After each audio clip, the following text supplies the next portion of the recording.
My UDM Pro has been one of the most reliable pieces of my home network for years now, but recently it's been sitting about 90 to 95% memory usage, and I think it's time for an upgrade. So today I'm replacing it with the new UDM Beast, and I'd like to figure out if I can migrate my network with zero downtime. And throughout this process, I want to test three things: how cleanly the backup restores, how much downtime the migration causes, and whether the extra hardware gives my home network more breathing room. My first ever Ubiquiti product was the UDM Pro, and I've been using that thing nonstop for years on end.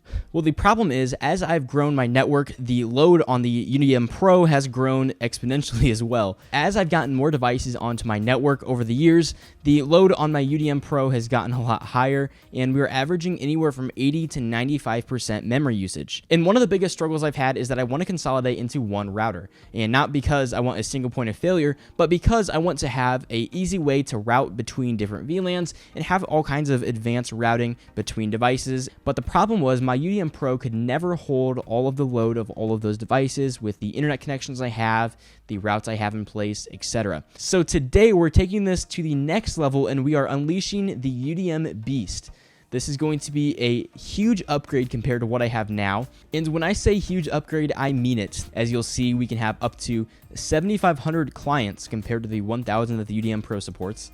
And additionally, the one other feature I'm really excited for is the increased WireGuard performance. I have an extensive VPN network with WireGuard using OSPF and some fancy routing, and it has been something I cannot do on the UDM Pro because of the performance limitations, and I have not wanted to spend the money on upgrading it. But today Ubiquiti has sent over the brand new UDM Beast, and I'm so excited to install it. I do want to also mention that I do have an affiliate code down in the description below. Using that code helps the channel out at no extra cost to you. Those of you at home may be wondering why I even have the UDM Beast, because it is so overkill for what I'm doing. And I think that is exactly why I have it, because it's overkill. I have a home data center, as you may know. I have 2 fiber ISPs. I have a lot of advanced configurations that I have set up. And the UDM Beast should be able to do all of that without breaking a sweat. And do I have 25 gig internet to take advantage of these 25 gig SFP ports? No, I do not. But what I do have is contacts at my ISP, and they have hundreds of gigabytes of internet connections. Just kidding, I'm not getting 25 gig internet. So without further ado, let's go get this thing set up. So one of the things I've seen absolutely nobody do is time the amount of downtime you have to switch out a unified console. When you set up a new console from a restore, it shows you the time on the screen, but I've never seen anyone actually time the entire downtime of a site while that transition takes place. I'm going to go ahead and time independently from a separate Mac the time that the internet is down, and I'm also going to time the amount of time that it takes to restore the UDM Beast from the backup. And I'm going to go ahead and plug my Mac into port number 1. That way we're able to set it up from the Mac. And I'm going to go ahead on the back and plug in the power to the UDM Beast. And I've also gone ahead and plugged in the WAN port on the UDM Beast just so that we can restore it from a backup, and then we'll do the transition. I'm not going to do it all at once, because if you actually try, you can reduce the amount of downtime that you have during the transition. And I'm assuming if you're doing this in a live environment, you're going to do the same thing. You'll leave the old one on, you'll set up a new one, and then you'll do the flip over right at the end. All right, awesome. So it is now ready to set up. So we're going to go ahead and label this Home Data Center. And we're going to click on Restore from Backup, and we're going to log in with our Unify account. Obviously, you're not going to see my credentials, but I am going to continue showing the timer on the screen for both the outage time as well as the time it's taking to set this up. There's no outage yet, so we have not started the outage timer.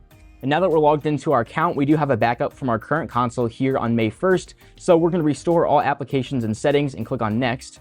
And this is literally going to copy every single thing over. So all we will have to do is plug in the new one and reassign some of the ports, probably because there are different numbers of ports on the device. On our UDM Pro, we are running Unify Network, running Unify Connect, and Unify Interspace. So the more applications you have, the more stuff it does have to restore. In this case, we have already restored Unify Network. We're restoring Connect right now. And after that, it's basically in the home stretch. We should be good to go. All right, so now that the UDM Beast is online and ready to go, we have a single ISP plugged into it right now just so it's online. What we're gonna do now is go ahead and move our connection to our core aggregation switch over to the UDM Beast. And what this will do in return is move the entire network over to running off of the Beast. So let's go ahead and do this. And again, on the screen, you'll see how much downtime we're having during this process. Let's go ahead and pull the connection, and I will plug it back in, actually this time to the new one. And it's now back online and plugged in. So we'll see what we have going on here. Looks like we are still pinging constantly. And I'm going to go ahead and check the IP address on my laptop to make sure we actually do have a connection. So I did some verification just to make sure the results we saw were actually true, and they are. There was basically zero downtime, and that's pretty awesome. So we have essentially fully restored the UDM backup, and it's running on the UDM Beast. And we have no clients on the old UDM Pro. So that's how little amounts of downtime you can have if you do something like this. If you plan out your failover, if you plan out how it's going to work, it does work out very well. I'm very surprised to see that there's only just a few milliseconds of downtime. I had to reload the website on my laptop, but the ping did continue going.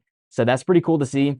And just a few minutes later, we have the UDM Beast fully installed. I ripped out the UDM Pro. Now that the UDM Beast is getting booted back up after we moved it around in the rack, I want to go ahead and check on the memory usage of it because I'm curious to see if we're still at 94% utilization, which I don't think we are.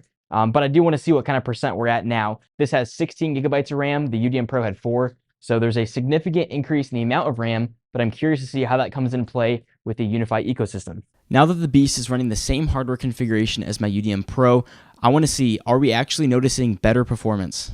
So in regards to our CPU usage, looks like we're at about 7%, and the memory usage is 30% to 31%, so significantly less than 90%. It's about 1/3 of what it was before, even though we do have 4 times the amount of memory available. So I'm very glad to see that we are at lower usage. And just for record, I do have about 26 unified devices on the network. I have just about 81 devices online on my network right now, and I have about 10 VLANs here at my house. So I'm just putting that into perspective there for the size of the network. There's going to be a lot more devices on the network once I migrate everything off of OpenSense, but that is going to be a future video because I do have to go on a trip soon. But the UDM Beast is installed. I'm pretty pleased with the performance so far. I'm excited to continue using the device and use the 10 gig Ethernet ports, which is something the UDM Pro did not have. And for the record, there's quite literally nothing wrong with my UDM Pro. It still gets firmware updates probably 5 years after I got it. Still works well. I've had no reliability issues with it or anything like that. It works great. But I need the extra headroom, and the UDM Beast is a perfect and overkill way to do that. The biggest difference for me on the UDM Beast is not just the hardware difference of the faster chip. The Beast gives multiple 10 gig copper ports, RJ45. It has 10 gig SFP Plus and 25 gig SFP28 ports as well. I have a lot more flexibility for more WAN connections, more core switch uplinks, or anything else I would ever want or need. To be clear, this is not a long-term test. I have not tested WireGuard. I have not tested more advanced VPN routing. I have not tested more VLANs or anything like that yet, but that will come in the future. Should you buy this? If you're a home user, probably not. This is way more performance than you would ever need on your home network. But there are a lot of home users who did buy the EFG and may be interested in this UDM Beast as well. So it is something that people are going to continue buying whether they need it or not, but it's nice that the performance is available now for those of you who do need the extra performance. So this is my first UDM Beast install. I think the migration was a lot smoother than I anticipated. It was really quick, very minimal downtime. The resource usage is a lot better than I thought it would be, and I'm excited to see this device just works out of the box. There's basically nothing else I have to do. The restore was really easy. And if you want to see follow-up testing, make sure you're subscribed and like the video.